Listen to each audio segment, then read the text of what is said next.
Extreme ঠান্ডায় বেড়াতে গেলে এই জিনিসটা নিতে বলো না কিন্তু, কারণ -15°C উইদাউট হিটার রাত কাটানো খুব একটা কঠিন না হলেও একটা জিনিস কিন্তু খুব কঠিন।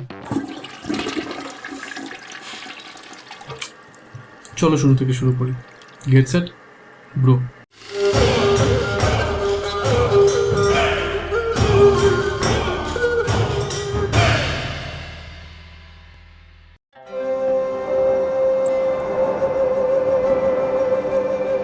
সি লেভেল থেকে প্রায় 14,000 ফিট উঁচুতে অবস্থিত এই নাথাং ভ্যালি গ্রামের সকালটা দেখে মনে হবে যেন আমরা সময় অনেকটা পিছিয়ে এসেছি।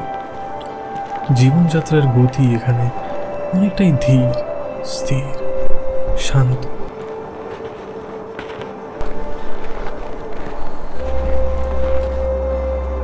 এই পাহাড়ের সকালে কেমন একটা ট্র্যাঙ্কুইলিটি আছে, so calm, so serene, so peaceful.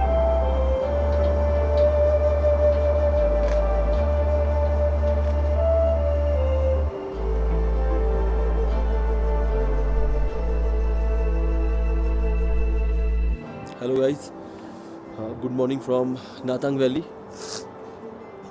কালকে রাত্রে কোনোভাবে সারভাইভ করেছি।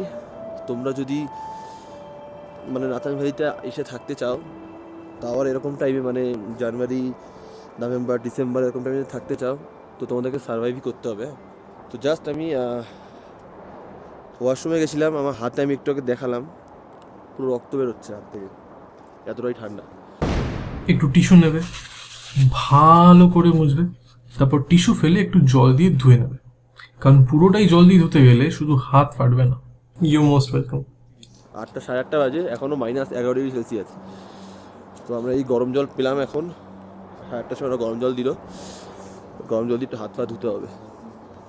আমরা এখন যাচ্ছি একটু চা ফা খেতে, দেখা যাক। টুথপেস্ট জমে গেছে, ভালো হয়েছে, বেশ হয়েছে, আমাদের সব কিছু জমে গেছে, চা ফা খেতে হবে, পারা যাচ্ছে না, অস্বাভাবিক ঠান্ডা।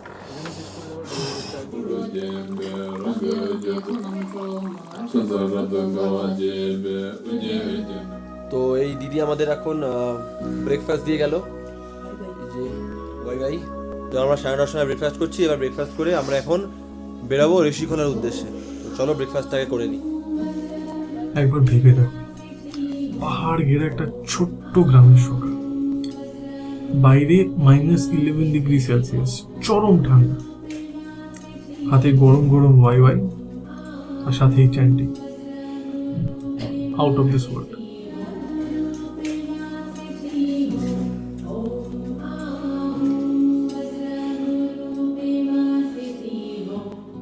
তো আমরা এখন নাথাং ভ্যালি থেকে এখন বেরোচ্ছি, আমাদের মালপত্র সব রেডি হয়ে গেছে গাড়িতে। এবার আমরা ঋষিখোলা যাচ্ছি।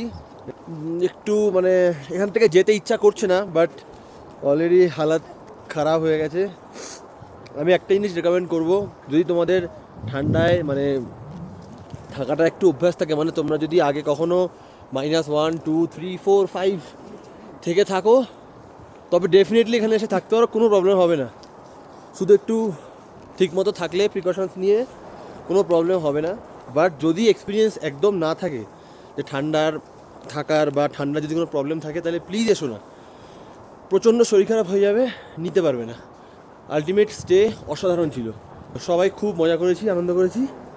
ये हमारा दीदी बहुत ख्याल रखा है हमारा, ये दादा है। दादा एक बार हाई कर दीजिए। चलिए, थैंक यू दीदी, फिर से आएंगे, यही पे रहेंगे नाथांग वैली में। তো আমরা গাড়িতে উঠবো, চলো এবার আস্তে আস্তে ঋষিখোলার দিকে যাওয়া যাক। এই আমরা এখন বেরোচ্ছি। হিমন, সঞ্চারী, প্রিয়াঙ্কা, সৃজন, অর্পণ, সুগত, অল অ্যাটেন্ডেন্স ডান। চলো, বাইরে আবার স্নোফলস হচ্ছে এখন।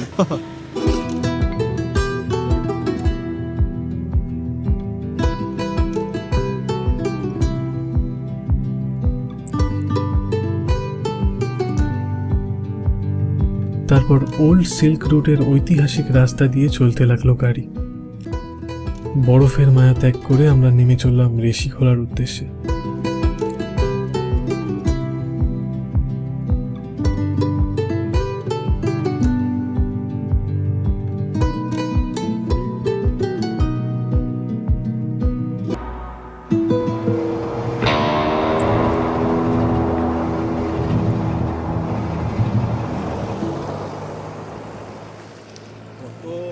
হচ্ছে থাম্বি ভিউ পয়েন্ট। আমরা মানে ফার্স্ট টাইম যখন এসেছিলাম তখন আমরা এই জায়গাটা মিস করে গেছিলাম। তো এখনও কিছু দেখা যাচ্ছে না, চারিদিকে পুরো স্নো মানে ক্লাউডস হয়ে রয়েছে, পুরো চারিদিকে পুরো মেঘ। I never felt tomorrow closing in this fast. Oh, I guess time's in. এখানে আমরা 3 বছর আগে এসেছিলাম। 3 বছর আগে আমার এফবিতে ছবি আপলোড করা আছে এক্স্যাক্টলি এখান থেকে। তখন এইসব জায়গাগুলো পুরো বরফ ছিল, একদম মানে আলাদাই লাগতো ভিউটা দেখতে। এখন ভিউটা পুরো অন্যরকম, এখনও অসাধারণ লাগছে দেখতে। আর ওইটা হচ্ছে জুলুক, ওই যে নিচে যে গ্রামটা দেখা যাচ্ছে, এই গ্রামটা হচ্ছে জুলুক। Now I know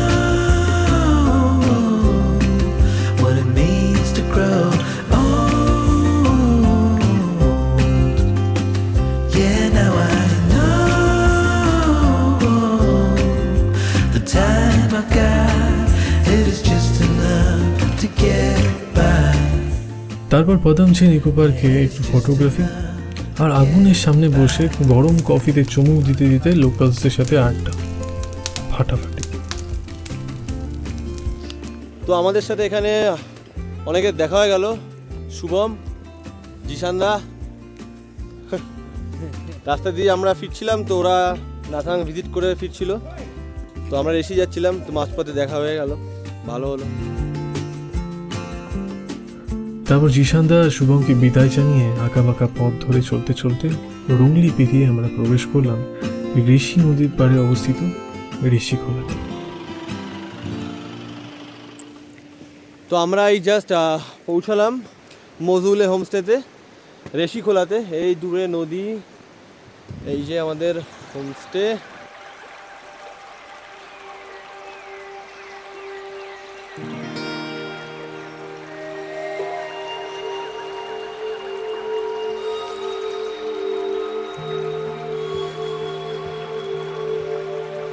তারপর ঠান্ডা জলে পা ডুবিয়ে পাখিদের গান আর নদীর জলের আওয়াজ শুনতে শুনতে ক্লান্ত বিকেলটা গড়িয়ে সন্ধে নামলো।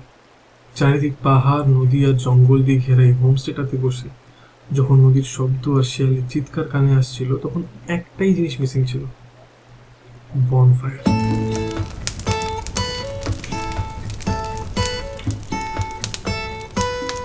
তবে শুধু বনফায়ার নয়, সাথে ছিল একটা অসাধারণ চিকেন বারবিকিউ। আর এইরকম দুর্দান্ত পরিবেশে যদি হঠাৎ করে লোডশেডিং হয়ে যায়। তো আমরা এখানে বসেছিলাম, সবাই মিলে চিল করছিলাম, হঠাৎ করে কারেন্টটা চলে গেল। এবার চারিপাশটা শুধু দেখো, আমি আরে সারা চলে আসলো আবার, ও না ইনভার্টার না, আরে আরে চলে আসলো ভাই।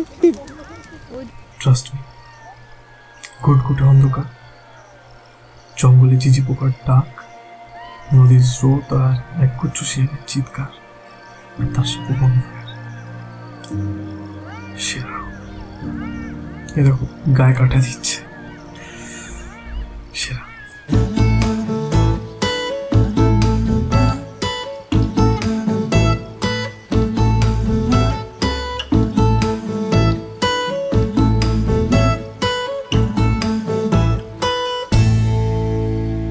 একটা দুর্দান্ত ফ্রাইড রাইস আর চিকেন কষা দিয়ে ডিনার সেরে সিকিমের শেষ রাতটা বেশ ভালোই কাটলো। যদিও ভেবেছিলাম রাত্রেবেলা বেরিয়ে নদীর পাড়ে গিয়ে বসবো, কিন্তু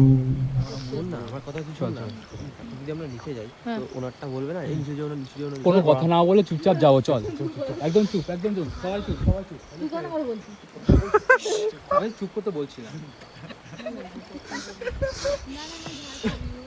সব রেকর্ড হচ্ছে ভাই, ঠিক আছে, পরে দেখে ওরা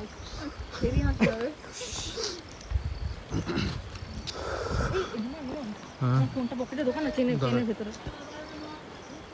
তুই যাস না, এখানেই দাঁড়া। যাবে না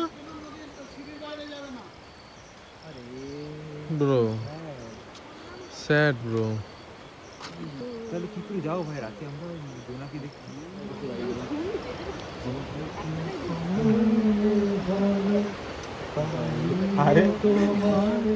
তবে ঋষিখোলার রাতে বেরোতে না পারলেও নাথাং ভ্যালিতে কিন্তু আমরা রাতে বেরিয়েছিলাম, টাওয়ার -9 ডিগ্রি সেলসিয়াস। সেই ভিডিওটা দেখতে গেলে এই ভিডিওটা দেখো, আর সাবস্ক্রাইব করে দিলে ডাউ হিলের রাতের ভিডিওটাও দেখতে পাবে। ইন্ডিয়াজ মোস্ট হন্টেড হিল স্টেশনে আমরা মিড নাইটে গেছিলাম, তাহলে ঢুকে দাও আর লাইকও করে দিতে পারো যদি ভালো লাগে আমাদের কন্টেন্ট। টাটা। ভাই আমার আগে মুতে এসছে ভাই, তারপরে কি করে মুতবো? বলবি মুদ আসো, মুদ আসো, চলে আসবে।